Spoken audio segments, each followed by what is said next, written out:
Welcome to episode 55 of the What Happens Next podcast. And in this episode, I want to talk about clubs and an amazing documentary that I saw a few months ago now called Join or Die. Hopefully, when you listen to this, it's still available on Netflix. And how it taught me about the amazing work of John Putnam and his amazing book Bowling Alone. There's insights in this about the importance of community well-being in our life, particularly in our 50s, 60s and beyond, and why joining clubs in our own particular interests might be the secret to living a fulfilled life in our next chapter. Hopefully you enjoy it. Let's go on with the show. So it's a Sunday morning and I'm sitting in my lounge watching Netflix, flicking through Netflix, not actually watching anything. I probably spend more time on deciding what to watch than actually watching nowadays. But then this documentary popped up and I started watching this documentary and I didn't realise when I put that documentary on that it was going to have a fundamental impact on my view on the importance of community in all of our lives. And why, when we think about what happens next, we should all consider joining a club. But before I tell you about that, let me tell you about the What Happens Next channel. We're the channel dedicated to, particularly if you're in your 50s and 60s and thinking about what happens next in your life, that transition. For some of you, that may be retirement. For some of you, retirement might be really scary and you may be thinking that you want to make change in what you're doing today, but you just don't know what that looks like as it stands today. So why am I talking about this sort of stuff? Well, my name's Chris. I'm a childhood financial planner. I've spent the last couple of decades helping people plan for what happens next in their life from a financial perspective. But I realised a couple of years ago that whilst it's really important to talk about the money side, and this channel is full of videos that talk about how much is enough, insights from experts, and loads of content to help you work out whether you're financially fit enough to change your life, to either stop work or make a transition. But actually, that probably isn't enough to talk about, because what we need to explore is some of the other areas of well-being we need to consider when we're thinking about moving from what we're doing now to whatever happens next in our life, be that retirement or just making a change into doing something we love. Now, that might include social well-being, that like making sure that we maintain friendships throughout our lives. That might be physical well-being. How do we stay fit and healthy in that next chapter? That might include intellectual well-being and maintaining intellectual stimulation. But today I want to talk about community well-being and why joining clubs, particularly in retirement or if we're thinking about what happens next, is certainly worth considering. But before we talk about that, let me ask a favour. I'd love it if you liked this video and subscribe to the channel. Our mission is to help people with content designed to inform, educate and guide about the next chapter of their lives. And by liking this video and subscribing to the channel, that helps us reach more people in a way that can help. So that's my desire. So let's talk about the documentary that I watched. It's called Join or Die, which sounds a bit extreme, but it's based on this book. It's based on a book called Bowling Alone, The Collapse and Revival of the American Community by renowned American academic Robert D. Putnam. And interestingly, Putnam's work didn't start in America. He started his research in Italy in the early 90s. And what Putnam was looking for is the attributes that make a successful region. And the reason he started researching in Italy is at the time, in the early 90s, there were 20 distinct regions that he could compare, test and measure. And what he wanted to do is understand what a great region looked like in terms of happier people, more trust in the organisations that govern them, and looked at a range of different areas. And what he found was really interesting. The more clubs that were in a particular region, the more the region worked well, but also there were individual benefits as well.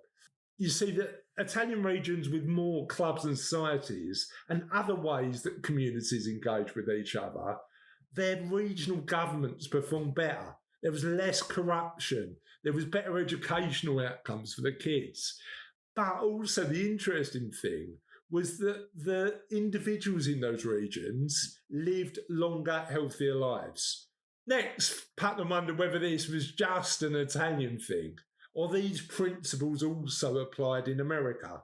Part of the issue we've got when we're thinking about what happens next in our lives is having the self-awareness, having the introspection to be able to think about what the gaps in our well-being are.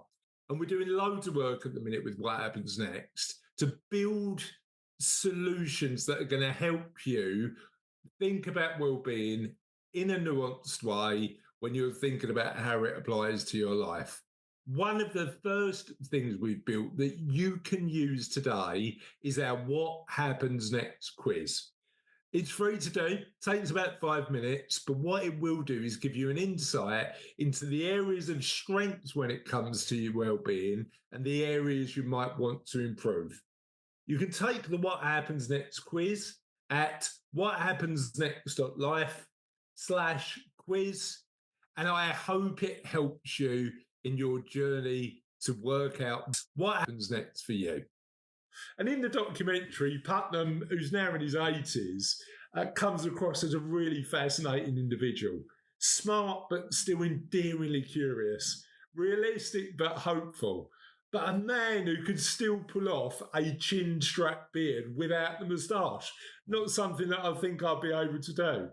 And in the film, Putnam talks about his research in America. And in actual fact, the trend of declining social capital in the past few decades. And that's where the title of his book came from, Bowling Alone. Because whilst bowling teams were really big in the 50s and 60s, there's been a decline in bowling teams and more people bowling alone in the 70s, 80s and 90s with that trend going down. And it's interesting because social capital, as defined it in the book Bowling Alone, is split into two elements. So you've got bonding social capital, which is the bonds you make with people you love and like and are very similar to you.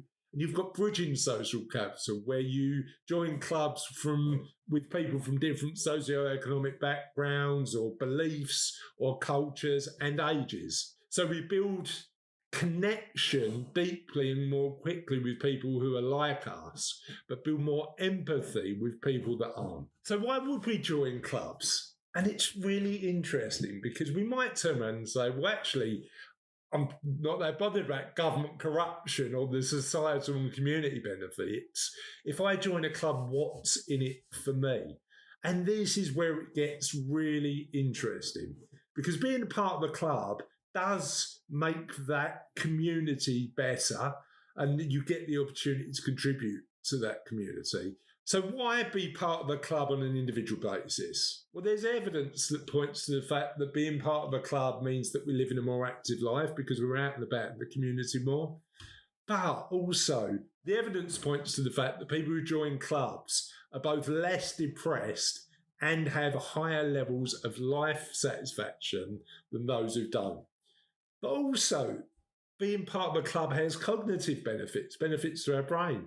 If we participate in a club actively and the discussions that involve running a club, the reality is that helps us maintain intellectual engagement, which the evidence says leads to slower cognitive decline. So clubs, being a member of a club, clearly has an advantage. But the big question is, do we need clubs or can we just be more social? And it's clear that social well-being and community well-being are linked, but actually it's a lot more than that. Clubs allow us to enhance one element of our lives, which is fundamentally important to us when we're thinking about either retirement or what happens next. And that's about community. Because my experience of working with my clients is if you're in your 50s and 60s, the two places that you get community the most are primarily work and family. And my experience is that for a lot of my clients, both those elements in their 50s and 60s are changing. The kids are growing up and they might have kids of their own. So they've got their own lives and their own family. So even though you're always going to be mum and dad, that family dynamic is changing. But also, if work's changing, you found a lot of community in work, finding purpose and value within a community outside of work is something that's important to do. So for me, I think community and thinking about the clubs you join at this stage of our life is going to be really important. So I'm curious, what clubs and communities are you part of? I'd love to know in the comments. Tell me how they enhance your life and tell me about what you're thinking about in this next chapter, this what happens next chapter of your life, about how community is important. And what I'd like to do is share with you a video of a interview we did with a community that I'm part of, Business is Personal 100 with Thomas and Penny Power, where we talk about the importance of community and the positive impact it can play in our lives. Have a lovely day, and we'll see you soon on the What Happens Next channel. Now, the interview you're listening to today is also available to watch on our YouTube channel.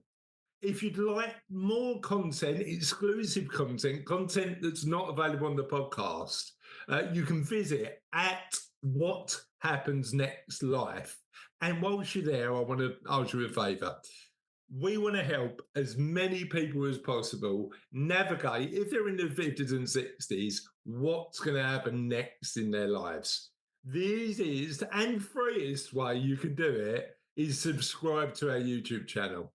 So today, I'd love for you to do that. Thank you. So hopefully I've made the case that joining clubs in our later life is something that can really enhance our well-being. Hopefully that was useful. Have a lovely day, and we'll see you on the podcast soon.